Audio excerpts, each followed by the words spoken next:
Hello, I'm Frank Epstein, founder and president of Collage New Music.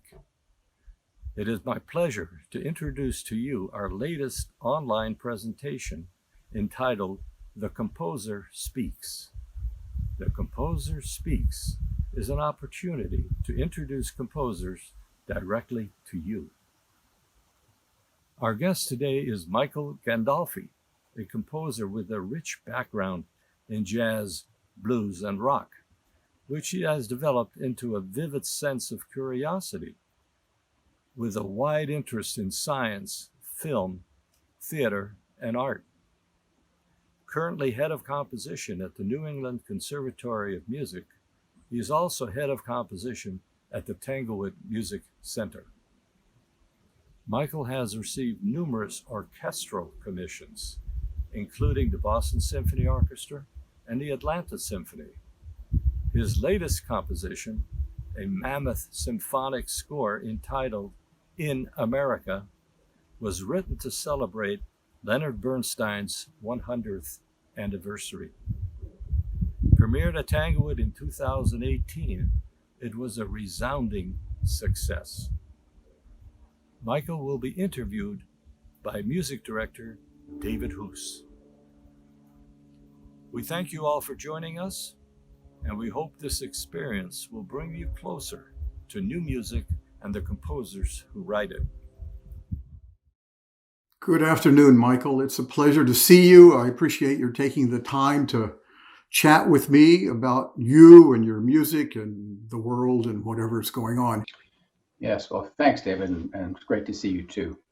To start off, I'm curious how this time has been for you, in particular as it relates to your work. Composing, of course, is a relatively solitary activity, but a lot of your life is not solitary. Teaching, working at Tanglewood, guiding the composition program there. And so I'm just wondering if you might give us a little picture of whether this time has been productive or frustrating or all of the above. Yeah, this has been a strange time, obviously, for all of us. I'm quite concerned about our community.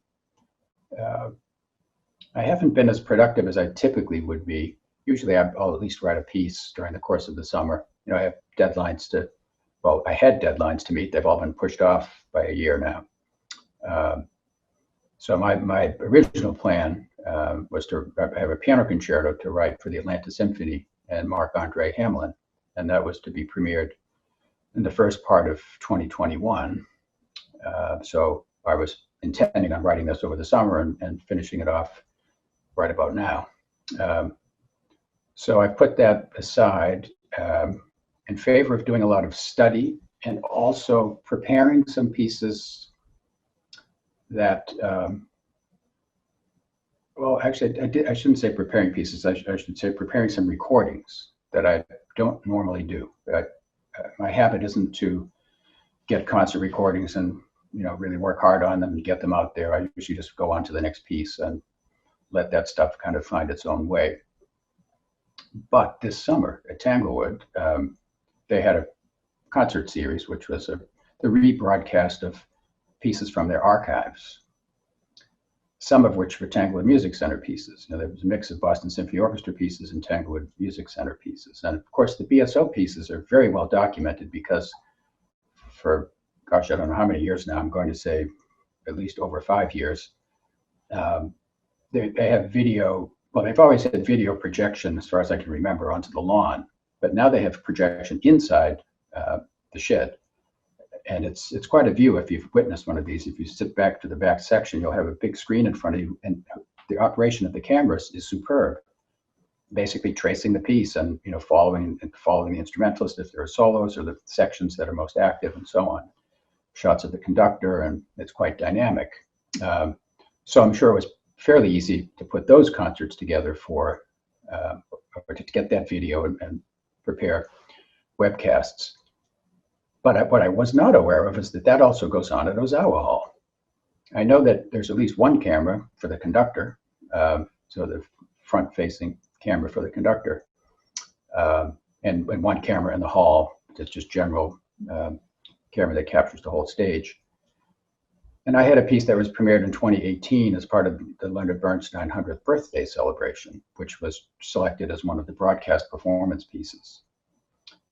I certainly wouldn't have had the wherewithal to edit it had I been given all of that footage. So in the midst of all of this turmoil, I somehow benefited artistically from this. And going over the piece so many times has, just to back up a step, it was interesting before we started today for me to hear your concerns about your own writing that you're embarking on, and how, every composer has doubts about what they do, and I don't care how experienced they are. And oftentimes after a premiere, one might walk away hearing all of the mistakes that I always take personally. If there's even the slightest little mishaps that go on, I don't blame the players, I blame myself. Like, that shouldn't have happened. What did I do wrong that allowed that mistake to take place? Now, this was a very fine performance. Don't get me wrong here. But it is an orchestra piece, and things do go wrong. Exactly.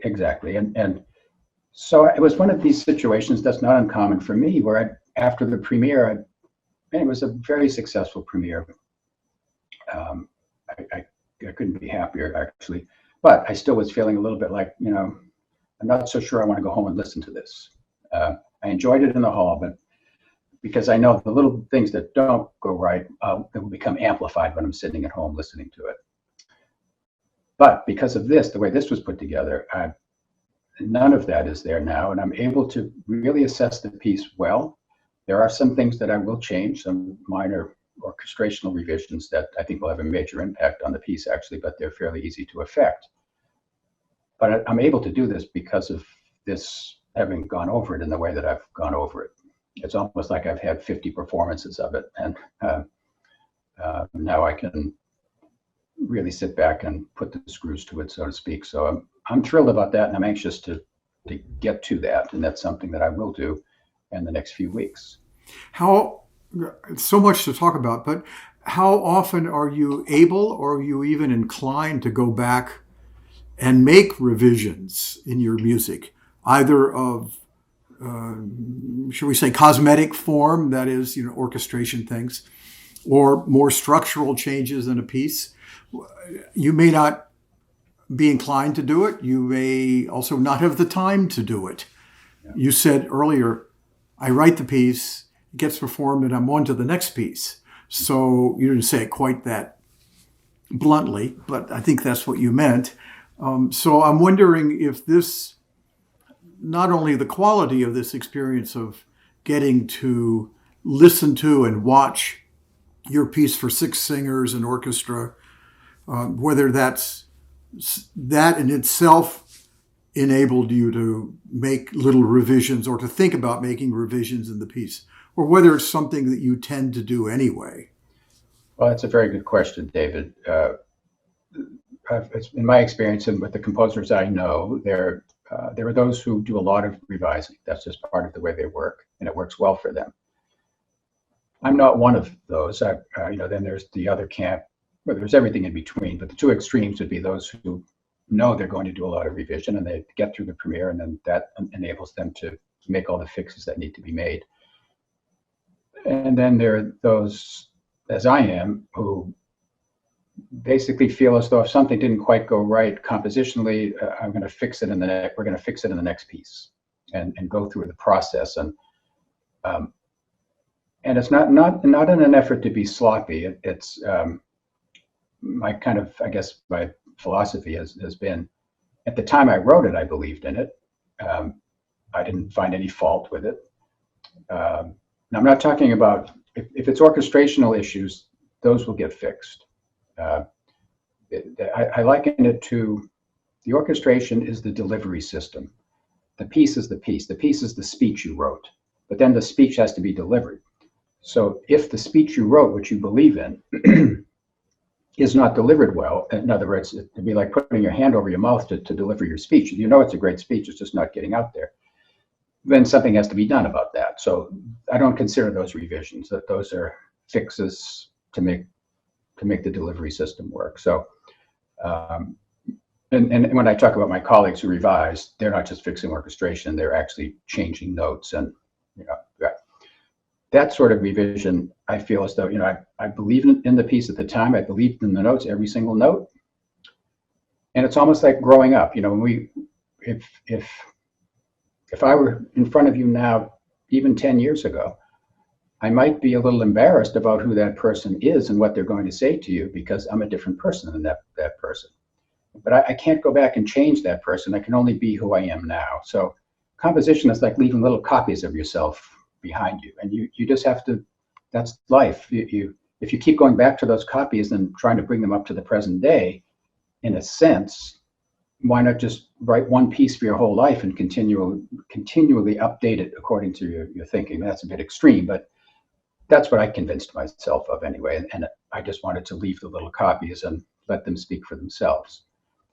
But this piece, it's a little like, this piece it's not orchestral songs. It's not a sequence of orchestral songs. I was asked to write a piece akin to Bernstein's Songfest, which is 12 orchestral songs, if you will. He does have ensemble writing for the singers as well as solos. But by and large, they're like orchestral songs from my perspective. My piece is more of a somewhere between that and a mini opera with a kind of a broken narrative. So it plays continuously. There are arias, there's big solo moments for the singers. There's lots of ensembles singing duets and the whole works. But it has that's where I feel it needs the subtitles. Just like an opera, imagine going to hear an opera for the first time, one you've never heard before, even if it's in your native language. It'd be very difficult to follow what's going on without reading a synopsis and having the text there for you on one listening.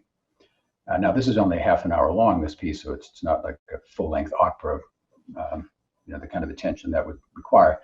But it does cover a lot of ground. And it's funny, when one writes, as we were talking about earlier, what's in your head, what's in your mind when you're working on it becomes very familiar. It becomes obviously clear. But that's because of all the repetition. So obviously for me, this makes perfect sense. There's a clear narrative to it, absolute sense. Yeah. Why don't they get it? Yeah. But I can understand why that wouldn't, why somebody wouldn't get it. Because I repurpose poems to represent actual dramatic moments or actions that might otherwise be described. If a librettist were working on it, it would be a more direct language that would be used, as opposed to relying on a poem that's giving you an abstract version.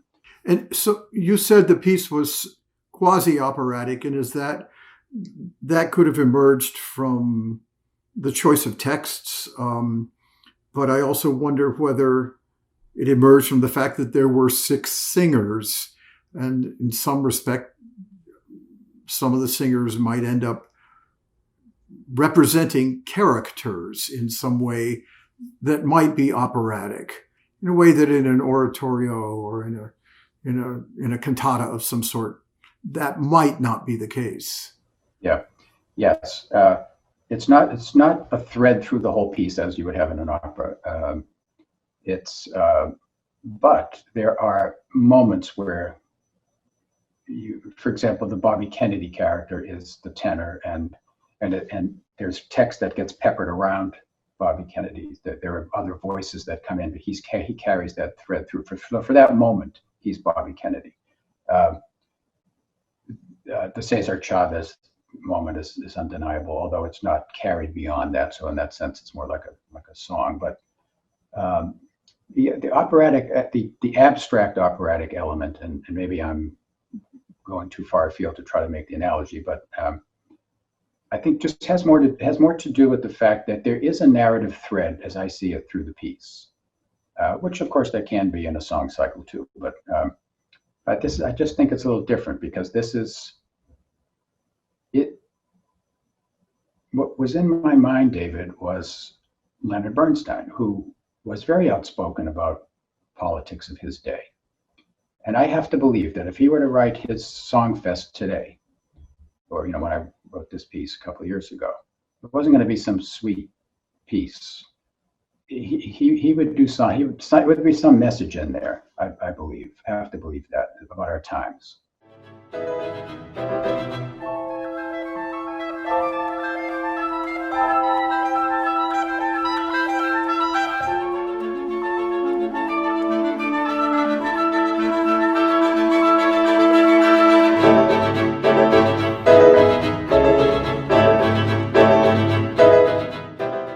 I have two older sisters who are pianists. So the first music I heard was classical music, true classical period, Baroque period, Romantic period music, not much new music. And then at age 8, that's when I decided I want to play guitar. I don't want to play classical music. I want to play guitar. I want to play rock music, and I want to play the Beatles and the Rolling Stones. And so that's what I did. And that's when I started doing that. By the time I was in my teens, I was beginning to get, by that point, I was very interested in jazz music, which has much more complex harmonies, much richer harmonies than rock music. So certainly, at least for my period of growing up. And that's when the theory started to kick in. Like in order to understand that, I had to study. I had to understand what a ninth and a 13th, or what a sharp 9 and a flat 13 sounds like on a dominant 7th chord or whatever. And and my teachers helped me with that. And I was composing at that point too. That's the point where I decided I want to put this stuff down on paper so I can kind of play around with it in a more concrete way. And I was fortunate to have a guitar teacher who was a composer and in junior high school who taught me theory. Half of our lessons were spent on theory, half on guitar. So he sort of put it into me, this notion. And he's the one who turned me on to the 20th century masters. I wasn't hearing that much at home from my sisters, but so it was all Bartok, Schoenberg, Stravinsky, Webern, the whole gang. And I just went crazy with that. So I wanted my friends to know that too. And I knew that really the best way to that is you have to be able to read music to get into the depths of what that music is about. So that was the manner in which I would convince my friends by playing them this music they hadn't heard before, and that worked in some cases. But I think if to the present day rock musician who might think that learning how to read will somehow interfere with their creativity, to that I always said it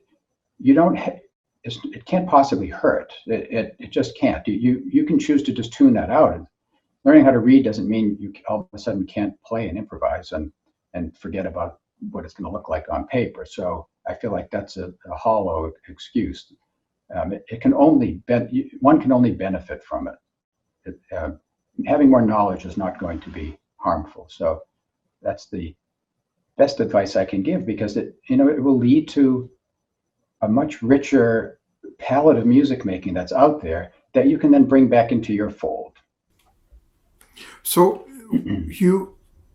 even though you were, by the time you graduated from high school, you were aware of classical music, Baroque music, Romantic music, and sort of the standard composers of the 20th century. Yes. The Second Viennese School and Stravinsky and Bartok. You still decided to go to Berklee School of Music. That's right. And study there. Wonder if you might talk a little bit about that decision, and also a little bit about your decision at some point, I don't know when, to move over to New England Conservatory and to continue your studies there. Mm-hmm. What happened in your life that precipitated that? Sure. Well, in my high school, the music class offerings, I took all of those by the time I hit my junior year. So there was nothing left for me to study formally at high school. I had a great music teacher there who allowed me to bring in, at that point I was into fusion jazz as well as, the contemporary classical music I was into. So he encouraged me to bring that music into the class, which I did. And then he said, maybe you want to go to college early. Maybe you've kind of finished here. You seem on a music track. So I asked the president of the high school if I could leave school early, and he said, this was at the end of my junior year, or during my junior year actually, and he said, well, look, if you get into a college, if you can get yourself into a college, get into a music school, then I'll let you go. So I did. My guitar teacher, who was the composer and was teaching me theory and so on, he was a Berklee graduate.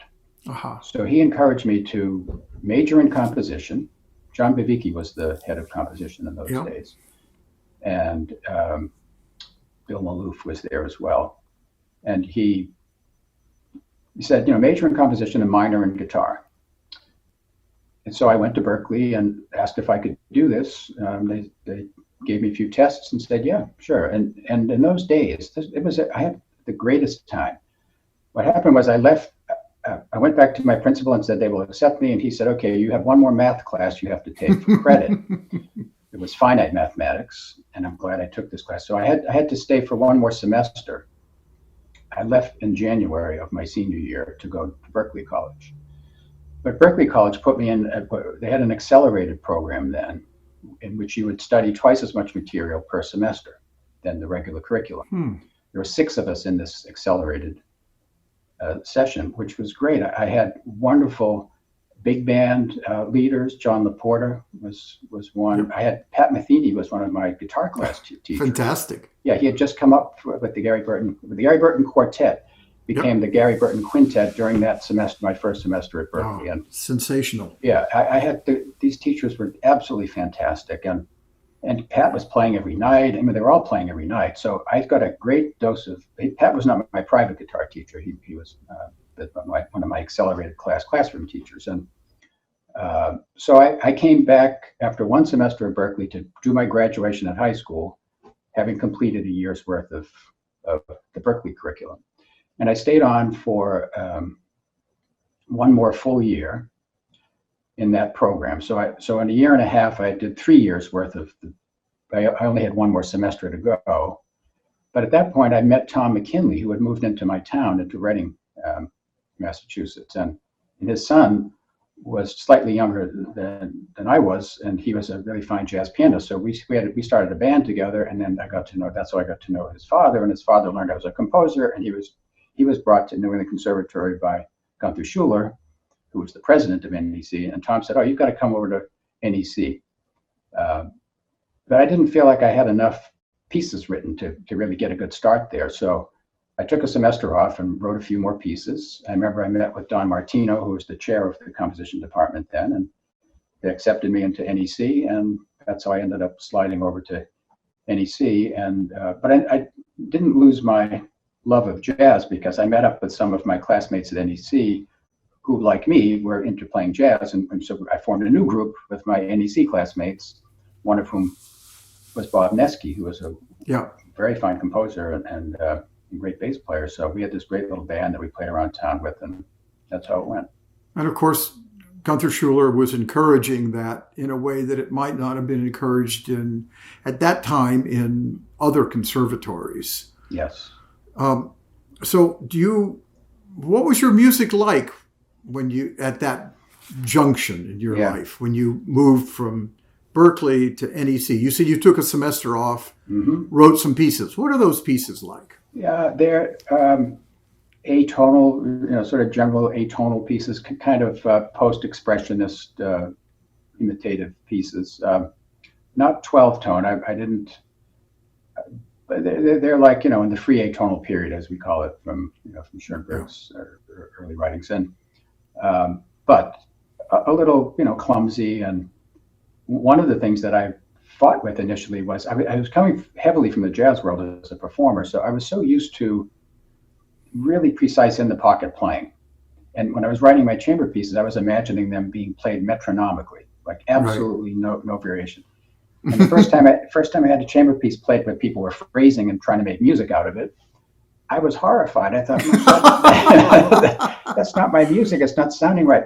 And it was like oil and water. So I had a struggle at the beginning to I realized I've been missing out on something here. Like I need to learn how to phrase and do the things that classically trained musicians do by rote.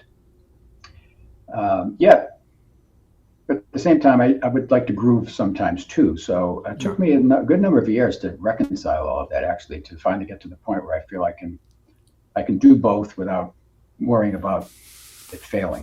You know? Was your free atonal harmonic language or melodic language, did it continue through your studies at NEC, or were you, I mean, Tom McKinley didn't write music of that sort at all. The music was rather directly tonal.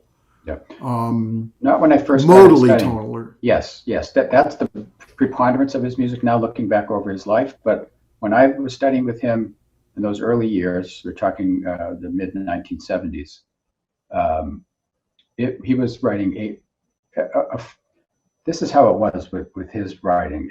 He thought very vertically. So he would make chords.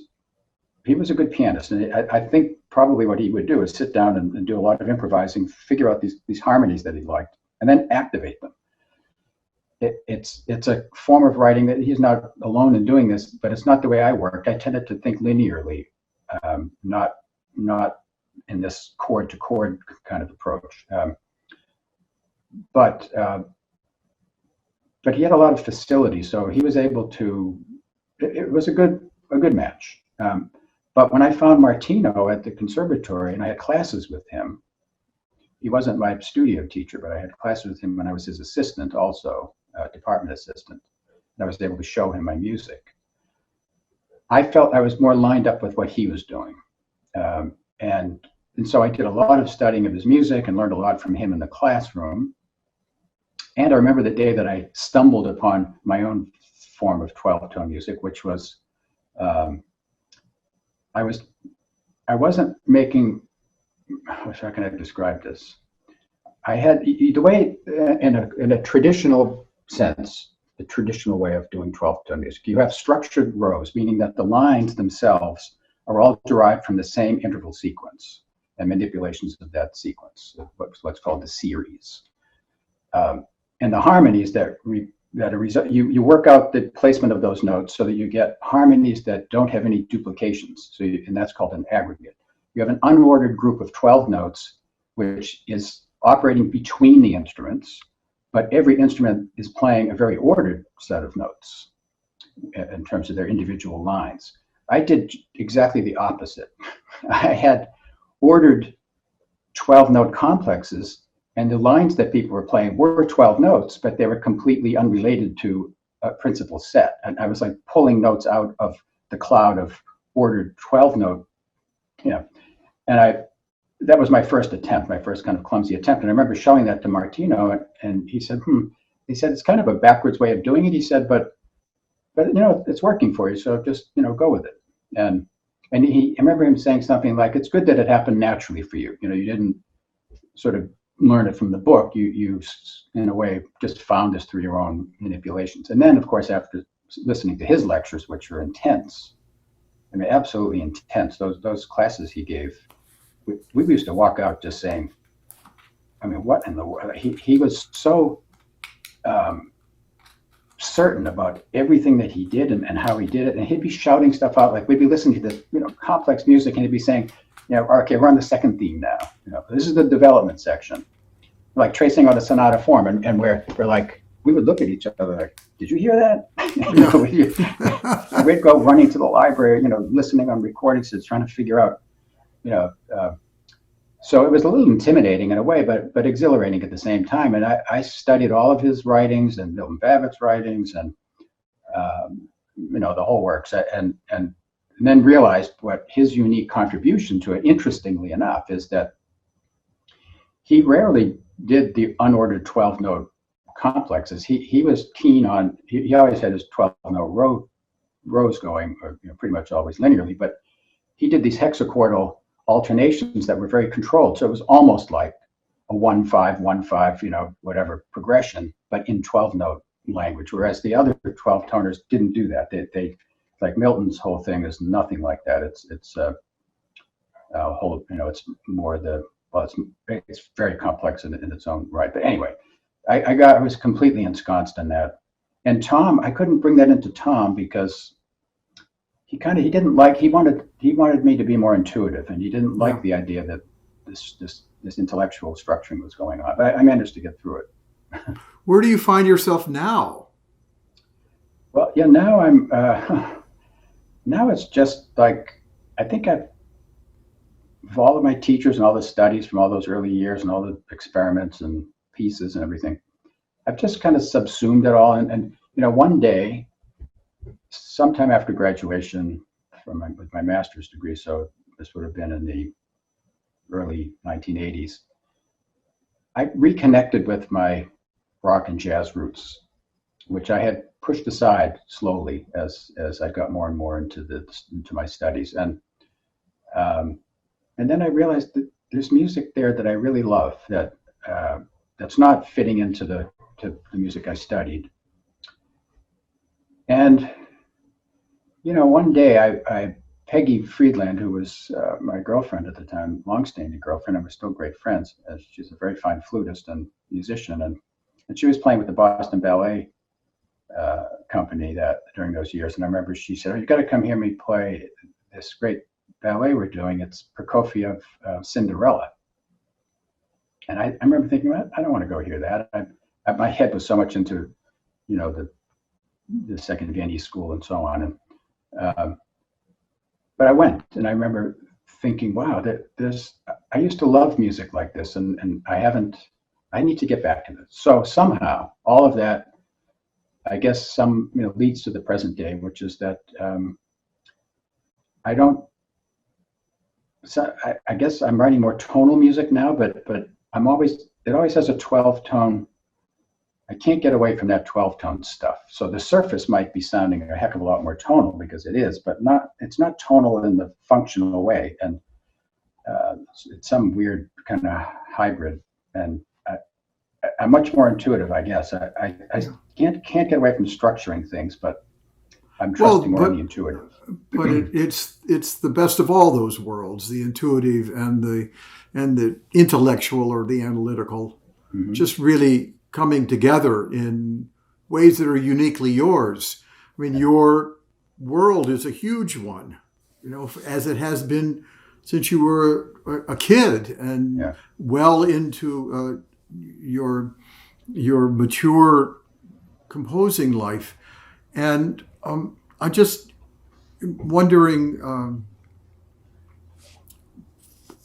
when you sit down to write that double bass piece or that orchestra piece, in general, in what form does the first idea emerge? Is it a large concept? Is it a musical idea, a gesture, a sonic world, or is it unpredictable? Yeah, it comes from a lot of places. Each piece, I hope that each piece has its own trajectory, and I don't like to go back over things. I like to work on things, but I don't like to repeat myself. That feels like telling a joke that worked in one instance, and you try to tell it again, it doesn't work. You have to make a new joke if it's going to be effective. So to effect that, I don't have a method of starting a piece, but I can say that I do think a lot about it, and I would offer that this is very generalized. There are two basic ways that I think all composers work, certainly I work, which is you either have an idea that's in the ether, I call it. You have some idea, you spill out a bunch of notes that maybe you sit at the piano, or maybe I play my guitar, you sing, or you whatever. You make sound, you make the notes, but you don't know what they are, but you like them. And now you try to figure out, how do I notate this? How do I notate this spill of notes, this abstract thing, and put it into a chiseled form?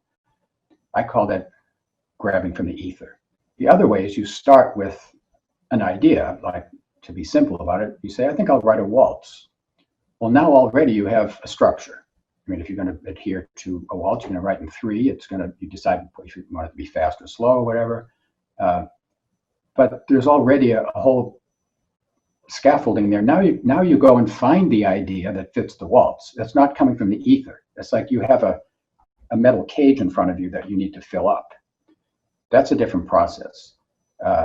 So that's basically how it starts. Now that back and forth could go all the way through a piece. I mean, it might be that for this section, it's the waltz idea, and then for this other section, it's the ether. Lately, it's been, I just spin around to my keyboard behind me here and play. I've always loved to improvise, so I'll just improvise, and then all of a sudden, oh, I really like this. I'm going to take this and do something with it. And then I find that as I'm composing, when it's time for a new idea, if it doesn't just hit my ear, I just swivel around and say, what is it? What do I need right now? Bang, there it is. Okay, let's go back to the writing table and put that into action. So it's almost just like little bits come out, and then you start massaging the material. The little bits come out best first thing in the morning. Speaking, I know you're working on something now. Try this if you haven't. Don't do anything. I think all creativity would benefit from this. I tell my students this too, and I've seen it work. It's not just me. I've seen this work. It doesn't work with everybody, but I've seen it work 90+% of the time with my students. I just say, you have to do this religiously. Like first thing in the morning, doesn't matter what time, or first thing when you wake up. Some students don't wake up till the afternoon, whenever they first wake up. Yeah. Don't go to your cell phone, no electronics, no coffee, no nothing. Go to your writing desk and write for about a half an hour. Just write. Don't think. Then go ahead and turn on, then let the noise of the day come in and do your cell phone and all that stuff. Then the rest of the day, go back over your ideas, work on them. It's okay to have noise going on then, because the creative bit's already been done. Now you have to work it. You have to put tools to it. That's how I've done it a great deal of the time, and that's more important to me than whether it's from the ether or whether it's from the cage or the structured thing. Are you a fast composer? I am. Do you know how to judge that? Yeah, I am now for sure. I was a slow composer when I was younger, and it was tedious. Now I've reached a point. I guess every piece I've written in the past 15, 20 years now I would say has been written quickly. And that doesn't mean that that's not, it has no connection to the worth or value or quality of the result. It's just, I don't know how to describe it. I think it's just,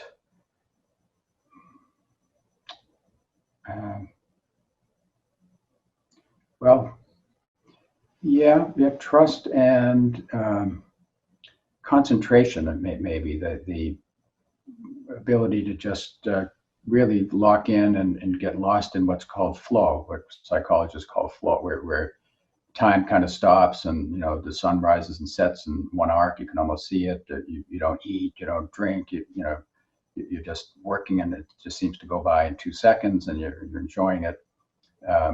You're struggling at it at the same time too, but there's a level of enjoyment, satisfaction, seeing the pages go by or the measures go by. So I expect that I will write a piece, half an hour orchestra piece would be a month to a month and a half of composition, maybe even a little less, and then maybe, I would say a month of composition, and then 2 weeks of really putting the screws to what I wrote and fixing it up. And if it's a chamber piece, it really depends what it is. But the fastest I've ever done it is I wrote a string quartet last year in 3 days. I did a movement per day.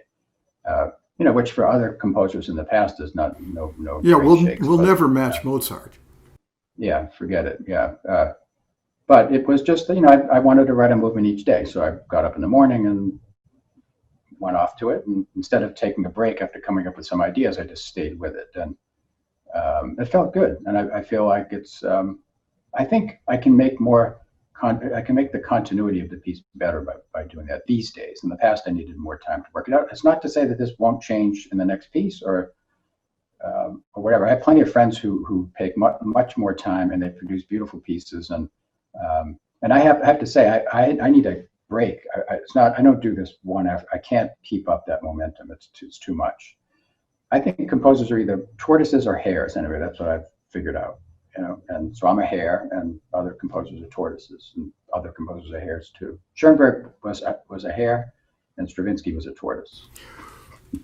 Right. Although Schoenberg said that when he was composing für Clair de Nacht, he was a tortoise, and he said, "And see this string trio that I wrote that everyone thinks is so complex. I wrote that in 3 days. I'm making that number up. I don't know what the number is." Yeah. He said it must be inspired.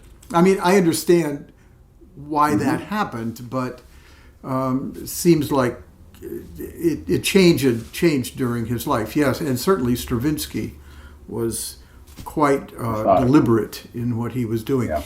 Are many of your colleagues whom you know, John Harbison, Joan Tower, Yehudi Weiner, John Heiss, they're pencil and manuscript paper composers. Yeah. Do you remain such? No, that of course half my life was spent doing that. Now I'm definitely on the computer. I'll jot things down with the pencil and paper when I'm sitting at the keyboard, but I quickly get them over into the computer and then manipulate. I do most of them, if not all of the manipulation on the computer. Mm-hmm. I just feel it's more expeditious. And I use the computer like a pencil and paper, though. I don't take advantage. I don't play the keyboard into the computer. And it's all just clicking notes one at a time, right. And just like I would with a pencil. Yeah. I want to ask another question because it relates to your myriad interests in music and in so many things. To somebody who knows you and knows your music, is there music that would surprise them that you like or that you really don't like? Not necessarily newer music, maybe old music. Yeah. Maybe it's Josquin or something. I have no idea. Yeah. Let me think about surprise. I have such eclectic tastes, and I like. Maybe some people would be surprised, but there's some real pop music that I like, and let me just think if I can come up with something. I was listening to Madonna's Vogue, which I just think it's a fabulous video. That I remember when it came out, and I liked it then, but it had been years since I had listened to it. But a few months ago, I don't know how I got there, but I found it on YouTube, and the video production is extraordinary. And it's an interesting. I think it's an interesting arrangement. There's some cool little harmonies that occur in it, and so I'll loop on something like that a lot. When I tend to do that all throughout my life. Some pop piece that will live with me for a while. It's not deep music, but I like rhythmical things and pulsed things, and I sit in my rocking chair, and I used to do that with Bach all the time. I still do. It's just it's so driving rhythmically, and other surprising musics. I do love early music. I don't think that would be a surprise though for my colleagues and friends. Is there anything strange? What about that composer whom everybody says, that composer was great. It was really one of the great composers. Could be anybody, Brahms, or could be Sibelius or something. I don't know. Yeah. But you just somehow don't connect to it. I'll just report to you as a way that John Heiss said, just don't get Sibelius. I just don't get Bruckner.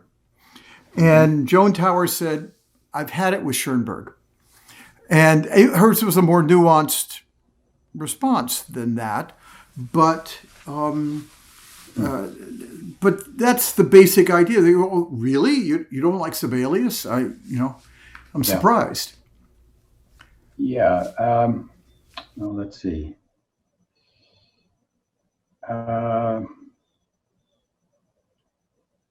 Probably for me, if I had to, let me just say one thing. I think I know where you're going. It always surprised me that Britain couldn't stand Brahms. Just thought Brahms was thick and, kind of ugly and overdone. And when I learned that, I thought, wow, how can a composer of Britain's stature not appreciate Brahms? But uh, I wouldn't. There was a period where Schubert was. I would say Schubert was. I would get bored listening to not Schubert's songs, but some of the chamber pieces. I would just find it was just too much for me. Too long. And I'm not there now though. But maybe a little. Maybe still a little bit. Like for example, what was the program? I believe it was Schubert Octet. It was opposite Harbison's piano. This is piano quintet, right? I'm just trying to think of the program. Hang on. Yeah, it was Harbison's piano quintet, and I think it was programmed. It was one of the big Schubert pieces. I think it was the Schubert Octet. Yes, and I just remember at this concert, which was a long time ago, it was the BSO chamber players. The Harbison blew it out of the water.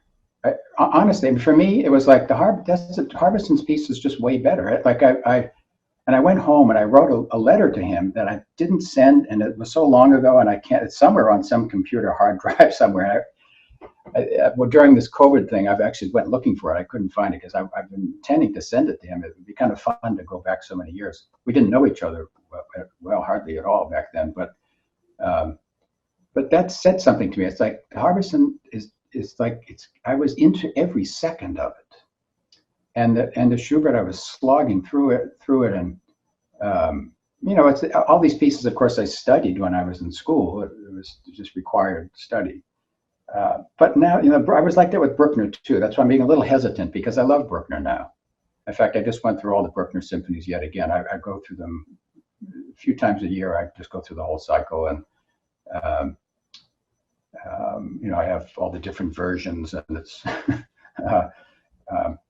So it's hard for me to pick, but I guess about all of the great composers, I guess I'd probably still have to say Schubert. I'm less inclined to go put a Schubert piece on, except for some select pieces, than I would be any other of the great composers. Bach is somebody I would never give up on. But if I had to, Ollie Nussin and I he used to play this game, which was, he'd say, okay, we're in a boat, the boat's sinking, we have the music of the whole world, of all the world history, the boat's sinking, who are you going to throw in first? And I'm always hanging on to Bach as my last one. I'm not giving. Right. We're going down together. Absolutely, and I've been like that since my childhood. So, well, I think you should. Schubert would go might go over first. Yeah, right. I think you should find that letter you wrote to John, and send it to him. And the reason I say that is that I would be interested in Harbison's reaction, because I can't say what he thinks about the octet, but I know he absolutely adores Schubert. Oh, he's a big Schubert. I know that. That's why I say. So he might say, no, Michael. Oh no, he would definitely disagree with me.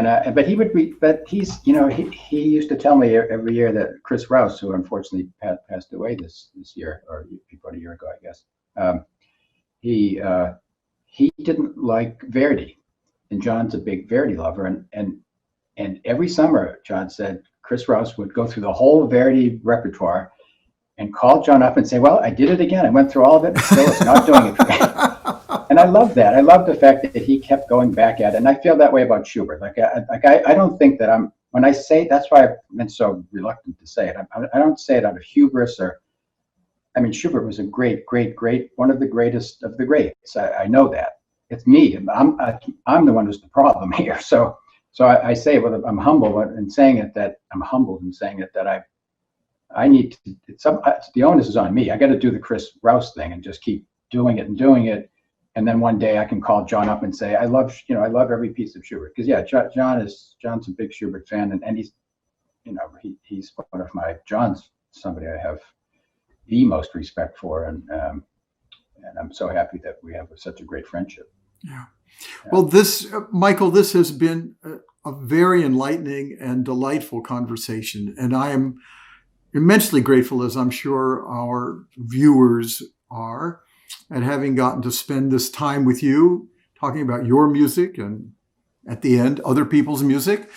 And I wish you absolutely all the best this fall, hoping that you're able to keep composing, and that we all hope that we'll all be in the same room again, making Yes. music with each other and getting to hear each other's music sooner than later. Yes. So thank you, Michael, very, very much. Thank you, David. And I echo the same sentiments to you. I really appreciate you running the interview, and it's been really wonderful to talk today and to share all the ideas that we shared. Greatly appreciate it. In 2005, Collage New Music commissioned a new work from Michael Gandolfi. The resulting composition is called As Above, and it is scored for 10 instruments: flute, oboe, clarinet, horn, violin, viola, cello, double bass, piano, and percussion. As Above is in 2 movements, touch and electric, and it is about 10 minutes long. This performance, the premiere, was given by Collage in Payne Hall at Harvard University.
Thank you.